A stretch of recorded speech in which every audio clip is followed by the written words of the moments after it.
Happy Tuesday. We missed you guys last week. We're back. Our podcast today is with Paula Hoss from Clean and Dirty. She has a skincare line that's all natural.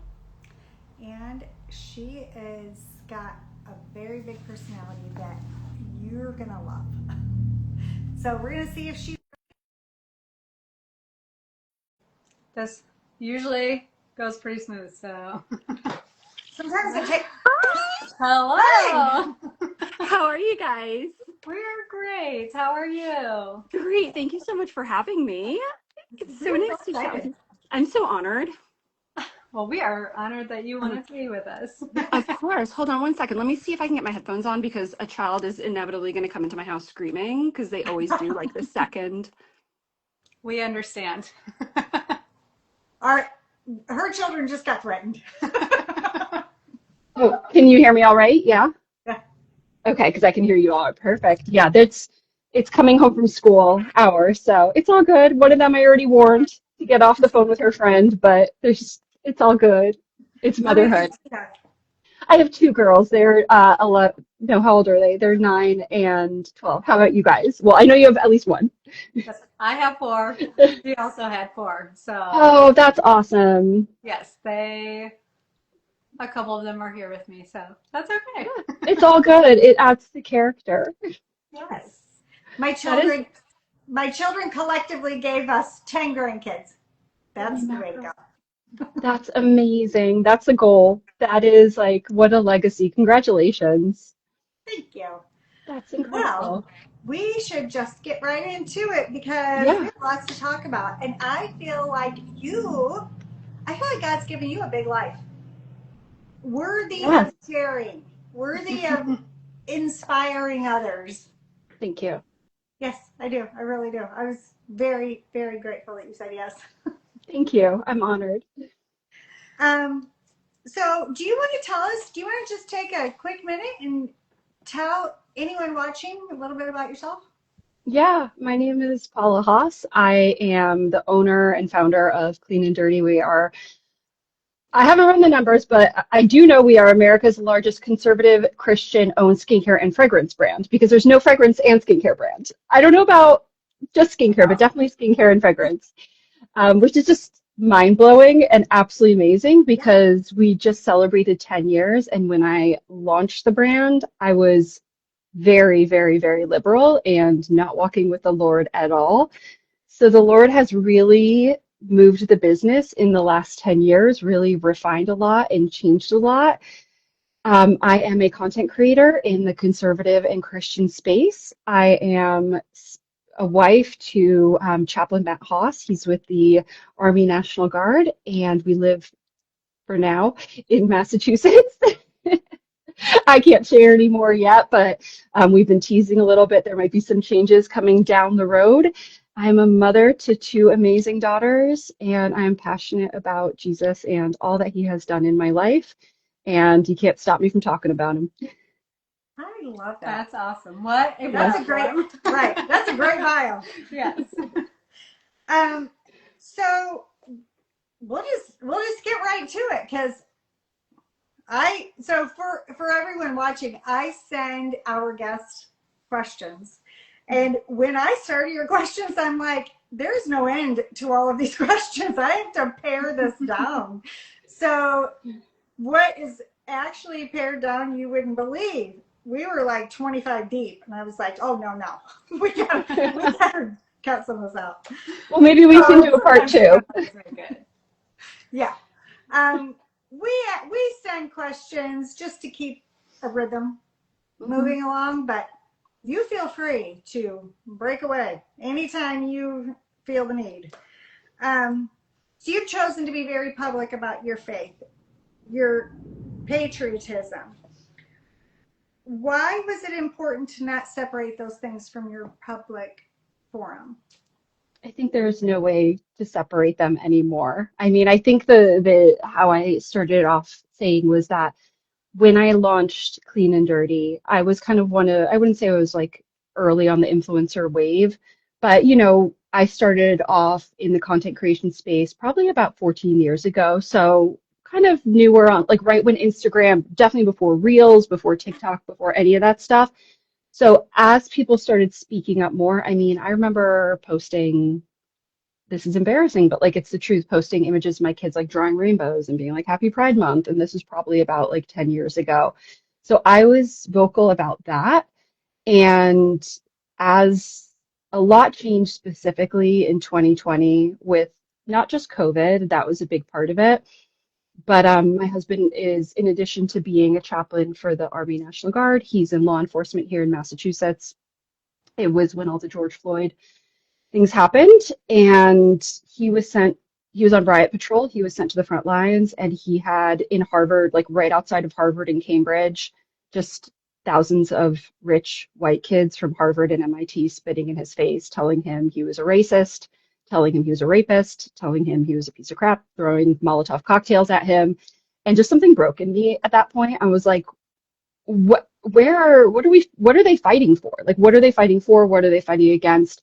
I really started questioning the rhetoric, and the Lord just really started working on my heart. And I mean, as happens, I was saved in 2017, and the more we're in the Word, the more we're in Scripture, the more we engage with the Holy Spirit, the more we are in fellowship, the more we realize the truth of the Bible and that it does not line up with the majority of what we were told in the culture.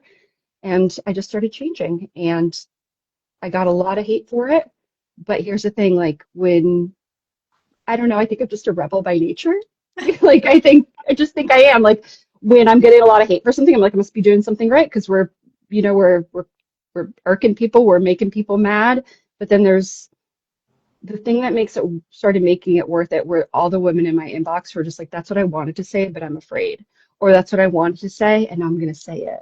And that's what I wanted to say, and I said it, and it felt really good to say it. And it just, I couldn't stop. I couldn't stop. Something that just struck me as you were saying that, the Bible, God says, you people are rebellious and stiff necked.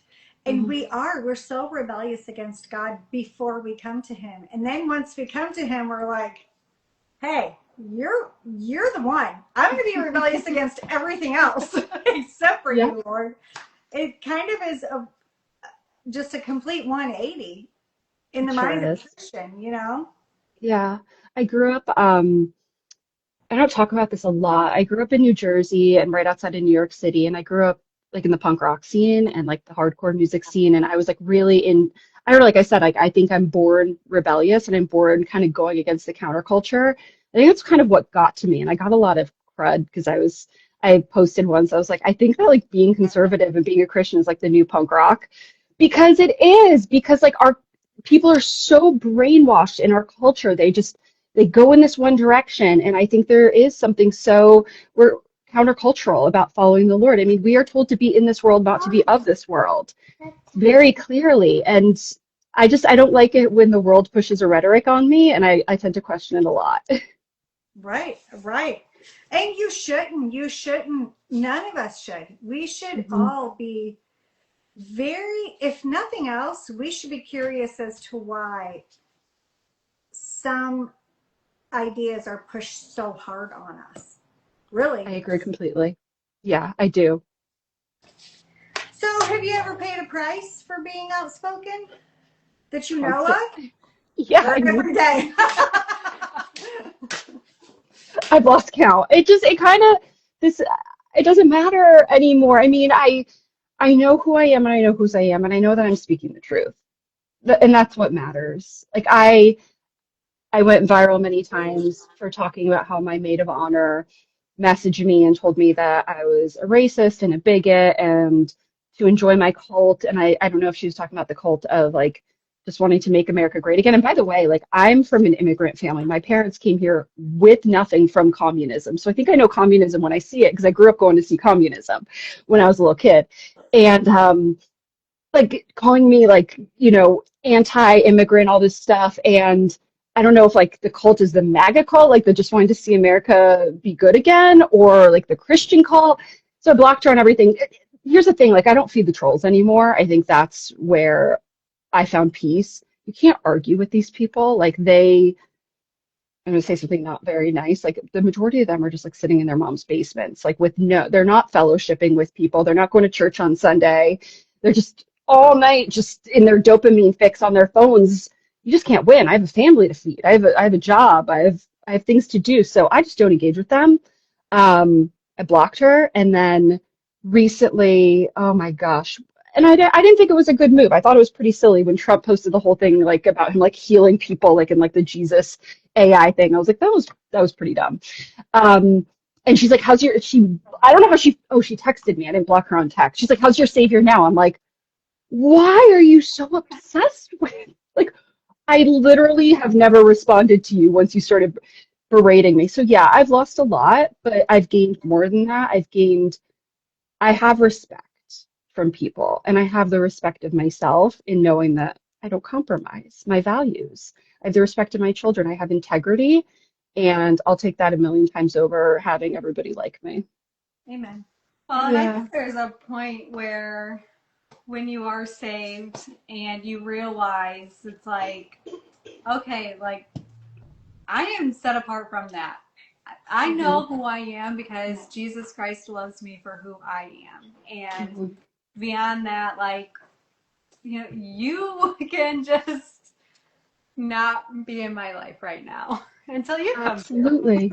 Yeah, and I pray for her, and this has happened with many people in my life, and I pray for them.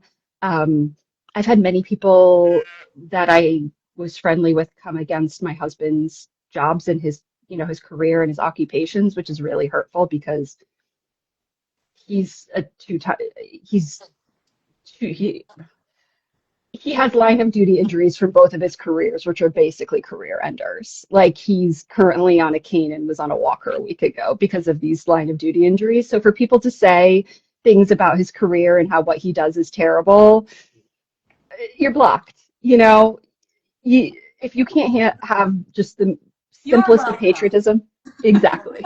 Yes, you're welcome. So yeah, Well, that's that would be very difficult to choke down. And I yeah, am thankful that your husband and people like him choose to do the right thing rather than listen to the voice of the crowds. yeah. Thank you. I appreciate that. It's very Yeah. kind of you. And you too. I mean, I don't I my husband does an entirely different career. I would have no idea what it would be like to be the wife of a chaplain or the wife of a police officer or military, you know. The sacrifice would be great on yours and your children's end as well. Yeah, indeed. Thank you. I Is that appreciate what that. he's always done? He's yeah, no. Many, many careers. He was an MMA fighter. Oh wow. Well, that prepared him. Well, you know what? He's ready to go. Yeah, yeah. He was an MMA fighter, and then he was a teacher, and then he went into law enforcement. He said being a teacher was the hardest one, actually. I would imagine. I, Yeah. We were just talking about yes, that this we morning. were teachers. Yep. A lot I of respect went. for them. He Oh my had gosh. some really hard careers. Yeah. Yeah, he doesn't like the easy road, does he? No, ma'am. He's a good man. I mean, you already kind of touched on it a little bit, even talking about your friend that's been berating you. But why do you think it's so hard for people? I mean, probably everybody has a different reason, you know, and then all the same of why they don't speak out about what they really believe. Yeah. What? So why don't people speak out about what they believe? Mm-hmm. I think I mean it's just uncomfortable.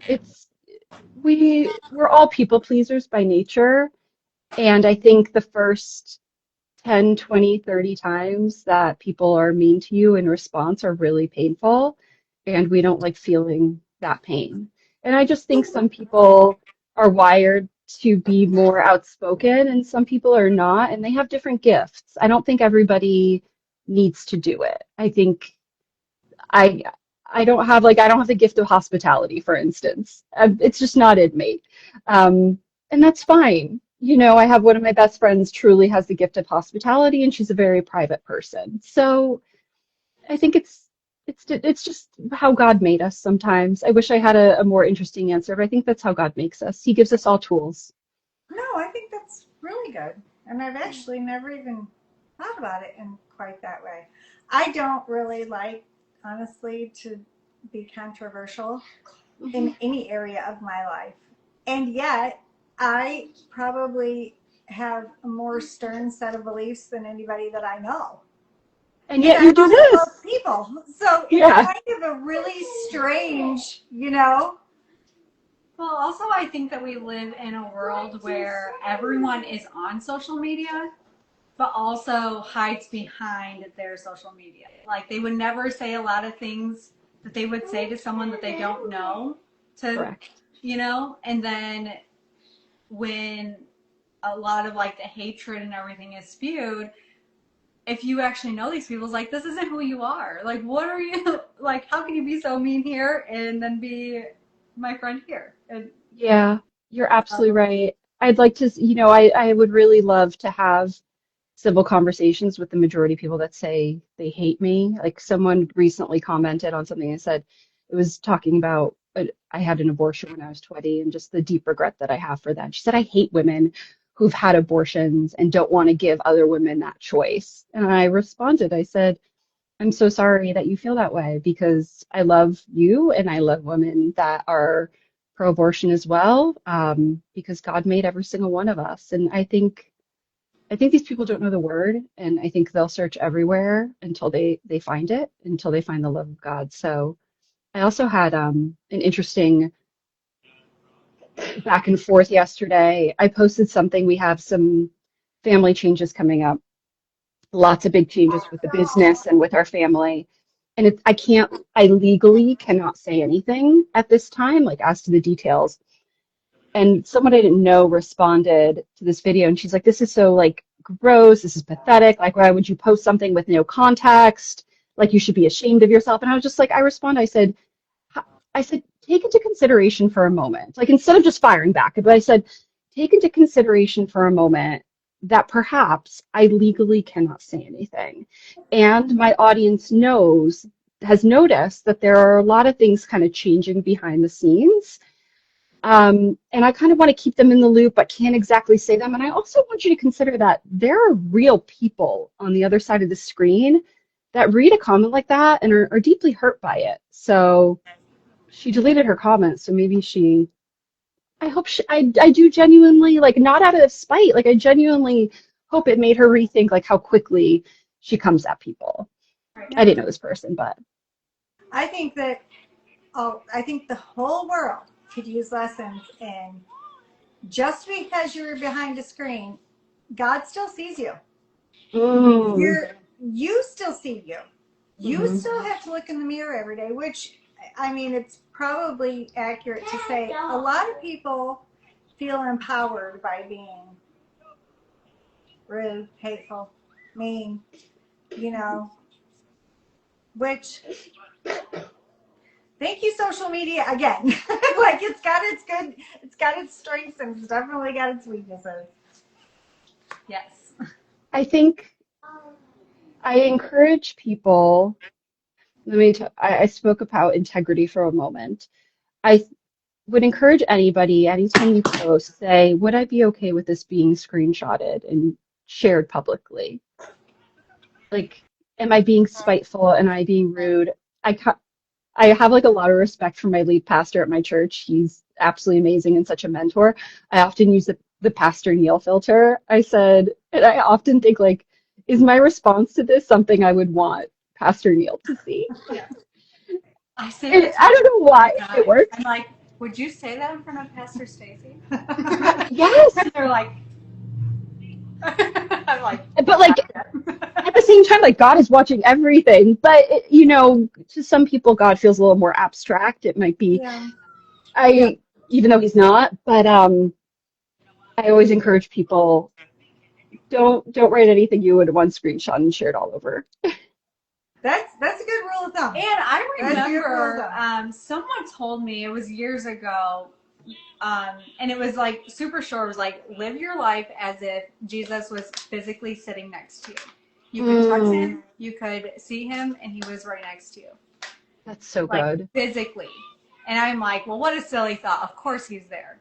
But I'm like, but to actually physically think that way and to change your perspective that he is actually in here with you, even though he's, the non-Christians would say whatever they want to say, that is a perspective change that when I heard it, I was like, that is so good because he is Yeah, like every single thing that comes out of my mouth, he hears, he he sees, does. and it's not just me and my words that I'm saying to myself or to my children. It's infectious to the whole world. Right, absolutely. And is it portraying a Christ-like posture? Is it portraying Christ-like behavior? Right. Um, that's a great way to say it. Thank you. I love that. I I love little perspective changes that help me to help someone else. Yeah, I agree. So, considering, that we're on social media and, we're speaking as influencers and in that realm, if we turn the page a little bit, in that, even though our society is infiltrated with social media, we know what's happening with our neighbors from what they're posting on Facebook and Instagram and TikTok. And if we subtract ourselves from that, what would you say? What does it seem like in your life that courage has been in your real life, not as opposed to what happens on social media? How do you exhibit courage in your real life? Hmm. I think I think it's going back to integrity. I mean, the lifestyle that we've chosen has not been easy. I think we touched upon it with Mm-hmm. Matt's career in working in the state police. I'll never take my husband's valor, but you're right in the fact that we've stood by him. He's been a homicide detective, which was terrible. And then he works now in peer support with the state police here. So like he helps troopers and their families in crisis. So we are in the public and out in the real world who we are on social media, and like and vice versa, we are who we say we are. In sending my husband, I speak about this in other places, but Matt was deployed for all of 2024 to Iraq, and it was a voluntary deployment in that his unit contacted him and said, do you want to deploy? I prayed about it. I said, you know what, I think you should go with them. And he was in Baghdad, and that was when it was still peaceful. It was before October 7th, and October 7th happened, and the conflict in the Middle East kind of really ramped up. And then he left 2 months later, and we just did it, with two little girls at home and kind of explaining to them where daddy is and trying to not really share all of the risk and being in prayer every single day for him. And it's not that I don't find those things particularly courageous. It's just what God called us to do. I don't think courage is those things. I think courage is doing what God calls you to do, no matter what it is, right? Um, Perhaps God calls you to be a stay-at-home mother and really minister to your children and your family and your neighborhood. That is courage because perhaps you'd want to be doing something else. God called us to those things, and it's what we've Well, taken and on. it's hard to sometimes listen to those callings and act upon those things. And so I love that that is the definition of courage, Yeah. because it's not always easy that you know what God wants you to do and Hmm. then, kicking and screaming, going and doing it. I think Right. that's one of the most perfect answers I've ever heard. I Thank you. and I believe that. I think that's true. It's hard to do what God wants us to do sometimes. Hmm. Really hard. Hmm. Sure is. And not everything that God asks us to do is hard. But some Hmm. things He asks us to do are, especially when you're going to have to go against maybe what some people want you to do or not do. And when people think you're being foolish doing it, My husband was 43 when he commissioned into military. We had a perfectly fine life. We didn't need it, but he felt called. And the first time he asked me, I said no. And then God worked on my heart over a year and we moved into that kind of lifestyle, you know? So, yeah, a lot of Yeah, prayer. that would be an incredibly hard one for me, especially for my Hmm. husband and having kids at home. So Hmm. that's very courageous, I feel like, Thank and you. very, like, Sacrificial for sure on your husband's part Yeah. as well as yours and your children. Yeah, I think about them a lot too. Like they are very courageous. My light is dying, but luckily I have a little charger right here that I can just plug right in. Look at me being all prepared. You are tech savvy. There we go. That's much better. But yeah, I mean, courage is different for everybody. And sometimes for someone that's struggling, you know, with serious mental health issues, courage is getting out of bed and just going to work that day or yeah, calling a friend. And for there's no scale. Like that can be equally as courageous as deploying to the Middle East for someone. The outcome is different and there's a different impact and there's a different global impact and like a different community impact, but it's equally courageous. yeah. Yeah. Yeah. Well, since we're already in some serious waters, um, what concerns do you have most about the direction of our culture currently? People becoming disconnected from each other. I Mm. think the lack of humanity that we can sometimes experience. Um, there's a great book. It's actually not by a Christian writer. Have you guys read um, The Anxious Generation? The what? Anxious? It's called The No, Anxious Generation. but multiple people have recommended. I need to just read it. It's a great book. And it talks about children specifically, and specifically kind of like the teen, tween, the 8 to 10 and a little older, and how they're my generation, I'm 43, 42, kind of was this split generation of half our life was kind of the 90s kids playing outside, hanging out, being unplugged, and then we kind of became plugged in. And then my kids' generation is so plugged in. And I wonder, I struggle in that sometimes my entire career is online. I run an e-commerce brand, I'm a digital creator, I have a podcast, like so much of it is online. Yet I wonder sometimes if the enemy is using it to just divide us so much and really take our children away from the beauties of this world. So the book talks a lot about that and specifically how technology affects girls and how it affects boys.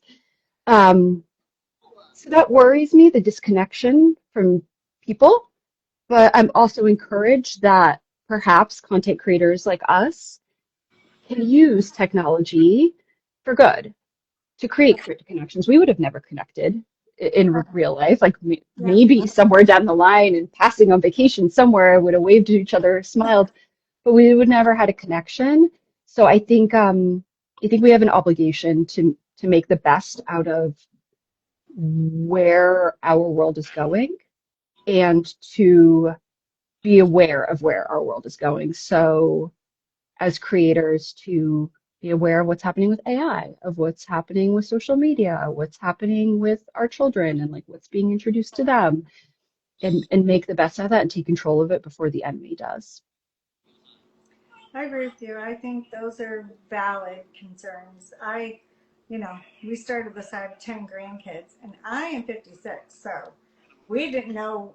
So here, I'll give you a version of my 1980s upbringing. Unplugged was when the rock stars didn't use electric instruments. No, I love that. That was unplugged. It was cool too. But I do. I'm obsessed with my grandkids. I think they are just the greatest things set on earth. They I don't want to see them anxious. I don't want to see them disconnected. I don't want to see them nervous to be with other people, you know? Mm-hmm. And I have a feeling that the anxious generation has a lot of that in it, you know? Yeah. So many people have recommended that I read it. I'm just going to do it. I'm going to get Yeah, it actually talks a lot about how, which is interesting, parents in our generation tend to overreact to, or not overreact, overestimate the dangers of the outside world and underestimate the dangers of the internet and like social media and what's going on behind a screen. So for instance, like the whole stranger danger, the book encourages like let your kids walk home from school, let them go to the store and buy something, let them we're so we coddle our children so much, yet we give them a phone that they can literally access the entire world on. Yeah. True stories. Yeah. It's we were just talking about this morning too. I mean, we could do a whole podcast about this. We run we run an online business as well. We have a in-person business where we're, you know, her and I have morning meetings every day. What's the day going to look like? What is the most important thing on the list? You know, what supplies need bought? Like our morning meetings. So this morning, for example, we give both of the kids, one of the kids TV, one of the kids an iPad. And we're listening to what they're listening to, you know, but it's still like, Yeah, this is just such a strange environment, you know, that we, it is. especially for me, to find myself in, considering my kids didn't have iPads, you know? My kids had the push button phones with the you type all the numbers 1 2 3 1 2 Yeah. 1 2, with the letters, you Yeah. know, whatever that was called. So with my grandkids, it's all such a different environment Hmm. to witness, you know? And it's like, what are we doing? And Yeah, it's easy. it is. It It's is. so easy to keep these kids. One of them was watching TV, and one of them, I don't know, one of them got up and went. There's two boys here, and it's always a balancing act. Like, yeah, like here's the thing though. Like we do live in this world, right? There's always going to be a generation. It's like, oh, it was so different when I was growing up, right? Because before that there was no TV, before that there was no radio, before that there was no electricity. Like there's always going to be something Yeah, new. As parents, we get the choice of how we're going to use those new things. Right. You know, you have the choice of what you're going to let them watch, what you're going to let them consume, who you're going to let them talk to, and what freedoms in the real world you're going to give them that are age appropriate. So I trust you guys are doing the best given the Well, tools and they that's are. like, that's the balance of everything. Like, my husband and I talk about all the time. Like, my kids actually know if my husband's in the room, like, you might as well just give your pad up because it's just not going to happen. Like, get outside. Like, you're going to be outside. Good. And, but also, like, we do live in this world that is ultra, like, if you don't know how to use these things, like, this is the direction our world is going in. So it's like to find that balance. And I do know that it's on the heart of so many. I mean, every parent that I talk to is like, what do we do? Like, this is our struggle in this generation with our children. It's like, okay, God, just like, don't let them see anything harsh on there, you know? Absolutely. You just have to be on top of it. You, and Yeah. and you have to have because eventually they will. I was editing another podcast today with my friend Keela Kraft Ambrose. She lives down in Texas, and we were talking about childhood sexual abuse, something that she had experienced. And I was saying that the statistic is the children see pornography around the age of 8 or 9 for the first time, which is just like insane. And we can do all we can as parents to keep that from happening. Yes, but here's the thing, their friends have phones, they're hanging Right. out with their friends. So we also have to give them the tools that when that does happen to make the right decision. So for instance, I was editing a short and I talk about how we say to our children, like, there is something called pornography, and it is a photo or a video of someone who is naked or almost naked doing something with someone else. And when you see that, you say, stop, that's pornography, and you name it. You say, I don't want to watch this anymore. And then you go tell the closest adult, and then you tell me the next time you see me. Because otherwise they get stuck in it, they see it, they just get like feelings about it, and that's where it all starts, that we don't talk about it. If we don't talk about it, it won't happen. It's going to happen. Right.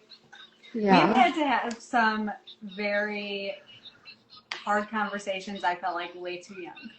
It's terrifying. But you're right. Like, if you don't, and it's not coming from home, and, now you know that this has been introduced, like, here we are. We're going to have a full-blown conversation about it because now we're here. Yep. And there is something to be said about if you just try to take it all away from your kids, they're going to figure it out. They're going to figure out how to do it. My husband and I, so I'm 56, he is 59, and interestingly enough, he grew up in a home without TV at all. Oh, wow. His parents didn't want TV in their home. And we had a TV, our family, we had a TV in our home. But my mom we got to pick a show to watch with her at night.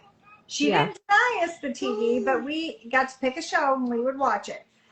So I really didn't know much about what was on a lot of TV shows, because we picked one. My husband, he can tell you every single thing that was on the TV ever because they were hyper focused on having it, And I'm not faulting his parents. That's what they chose, and it was you do the best. Probably a good decision, but it just reminded me of that, monitoring what your children are doing, talking to them about it. That's hard to talk about with kids. Sure is. Yeah, it makes your stomach turn. Yeah. And they're going to go, oh, Mom, I don't want to talk about it. And you're like, okay, just hear me out for like 10 seconds, and then the conversation's over. Right. Yep. I'm glad you don't want to talk about it. Yeah, exactly. Because I don't either. But here we are. Yeah. Yep. So now I love this subject. What is God teaching you in this season of your life? You can expand, you can micro. What is he teaching you? I have no idea. I don't think I'll know the answer until we're through it. My husband returned from Iraq 100% disabled, and at the same time he suffered. I had explained this a little bit.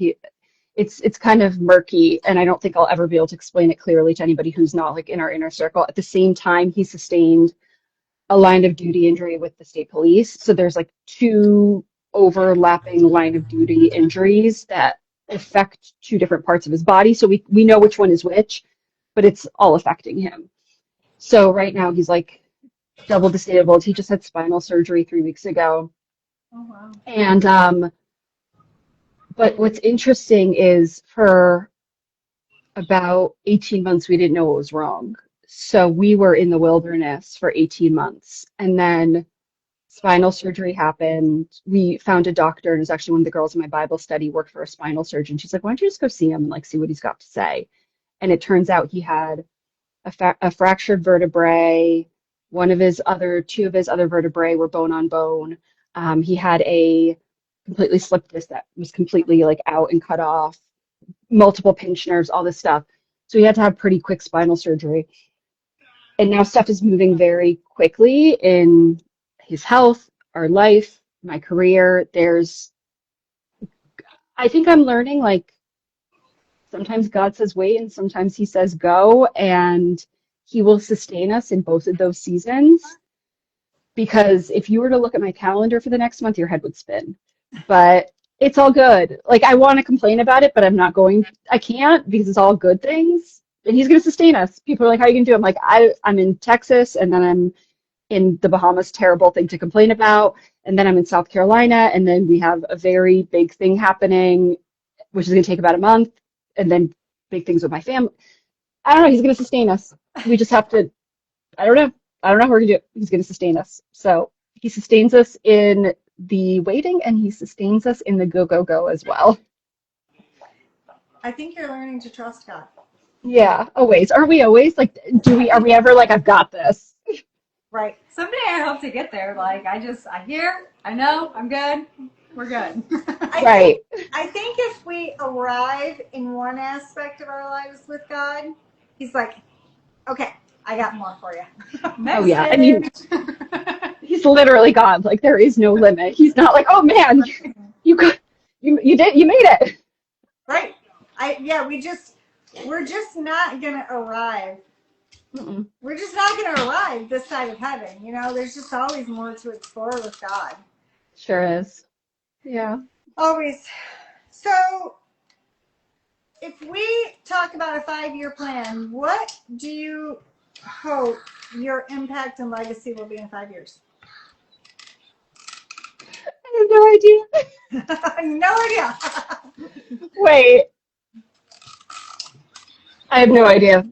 I hate it. You know that I, my previous career, I was in marketing and then I worked in the wellness industry. And there was like all like goal setting and 5-year plans and all this stuff. And I worked for Lululemon, which was really funny. And they're very like obviously yoga minded. And I was very much in that world. And I was a yoga instructor. And it's like all these like plans, like make a plan and visualize it. And I'm like, I don't know, wherever God takes me. I mean, yeah, like do we have business goals? Absolutely. Like, do we want to grow to this? Absolutely. But he has, ever since especially we started partnering with Turning Point within the past year, ever since we started partnering with them, stuff has just skyrocketed. And again, it's like the more we speak boldly about our partnership with them, about partnering with the people that work and own their company, like we got a bunch of crud, but then people in return respect us more. So I don't know. There's a big chasm in front of us, so we will see. I wish I had a better answer. No, I Very mean, curious. yeah, I think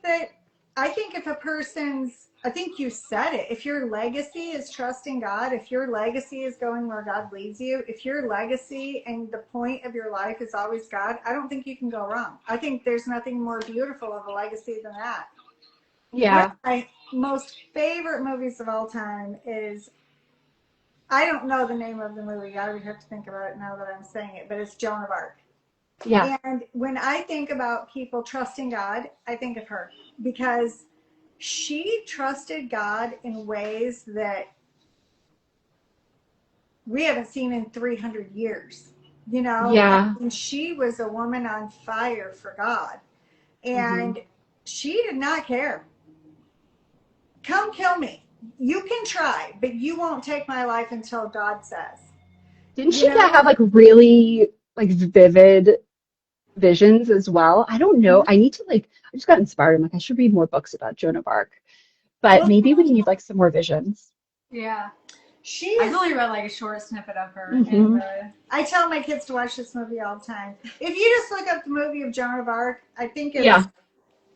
it's amazing. It is a great, great movie, and especially for a woman in this time, we think that it's I'm woman, hear me roar, and I'm going to be a feminist, and I have to hate men, and I have to do all of these things that are so against myself to say that I'm a feminist, to carry this title, And Joan of Arc was one that she wasn't trying to be somebody. She Hmm. wasn't trying to, the only banner she had in front of her was Jesus Christ. Hmm. She was willing to put her life on the line for God every day. It Amen. wasn't about, she wasn't trying to do anything. Right, right. She wasn't like, this is my goal. I'm Right. self-serving something. Once I get there, I'll win. Yeah. She's a Yeah. fascinating historical character. And the funny thing is, all my life, up until I saw this movie, probably I was 30, 35, whenever it came out, I thought she was a fictional character. Oh, I no didn't think she way. really existed. Yeah. Yeah. But we can all look to her for, Well, it sounds like you have the Joan of Arc plan, so I you're on the hope so. right track. Wasn't she like martyred? yeah. Yeah. Well, she did a lot of really great things, so. I mean, she Well, was you know, very young too. I believe so. But Yeah. it doesn't. A person could live till they're 110, and if they haven't served God, have they really lived? You Yeah. know. True. So Yeah. that's my soapbox for the moment. Oh, I love it. So for our final question, we always like to give a golden nugget. And we usually have a pretty good feel of what our guest is going to say. But if you could give anyone a piece of advice and you were guaranteed that they would take it, this would improve their life, what would that golden nugget piece of advice be? Read the Bible every day. It's a good one. It's a perfect piece of advice. Well, I was listening to I was actually on the Dave Ramsey show like 3 days ago. That was fun. But we You were on the Dave Ramsey show? yeah, like as a caller. That's awesome. Yeah. So Dave Ramsey. love Dave Ramsey. So but it wasn't that episode. It was like another episodes. I'm like indoctrinating my kids with the Dave Ramsey show. It's like all we listen to in the car. That's great. It's pretty effective.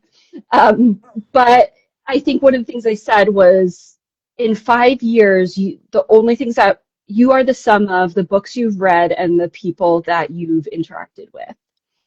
And I was listening, I'm like, and I love reading. I'm like what books am I reading? Like, what's like the most impact? And I literally thought for like 3 minutes, I'm like, what's like the most impactful book I could read? Like, what's the next like great book? I'm like, the Bible? Maybe the Bible. Right. Like I was like, what's like the best book with like wisdom and information? What can it be? Yeah. Yeah. And I love reading the Bible like an audiobook. So She I does have like, it. dude, it's so easy. Yes. So I bought myself a study guide where it's not, you read your own Bible, but it tells you what to read for the day. Yeah. And I have never been a great reader. I actually God knows that it is a true sacrifice for me to open that Bible. I tried to make her a great reader. It just didn't happen. So We all have our strengths. yes, but with that study, I love that it guides me, and I will listen to it first, and then I'll go back and read it. And Oh, that's it is good. a game changer because I think a lot of my problem is just I don't know what my problem is. But when I No. listen to it first, and then when I go back and read it, I'm like, oh my gosh, it makes so much more sense. Yeah, it is. It's I do basically the same thing.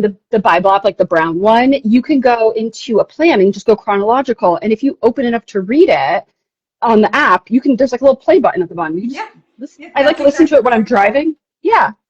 Yeah, I was so listening to it. I My love it. daughter, my 12-year-old, she's like, "What are you listening to?" I'm like, I think she was a number. I forget what she was in at school, and she's like, it was in Leviticus. It was something else because they're doing Old Testament. She's like, we're in like numbers, and she's like, this is saucy. I'm like, it is.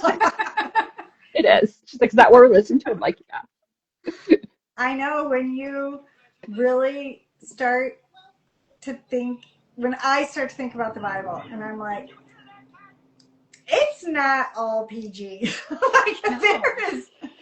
No. there's some like the story of Samson and Delilah is like Yeah. Samson, you idiot. Yeah. I'm like wanting to punch him in the face. And Yeah. Delilah, give me a break. What are you Hmm. doing? Yeah. Hmm. And the story of David, it's almost like in this modern times, you have to choose what your kids are going to read in the Bible. I mean, not really, but I'm like, go ahead, read it off. Like, right. I get it. Yeah. Yeah. I know. I did our Sunday school class for a couple of years, and I had beginner readers, and I was on a mission to get through the whole entire Bible with them and do each Wow. sections at a time.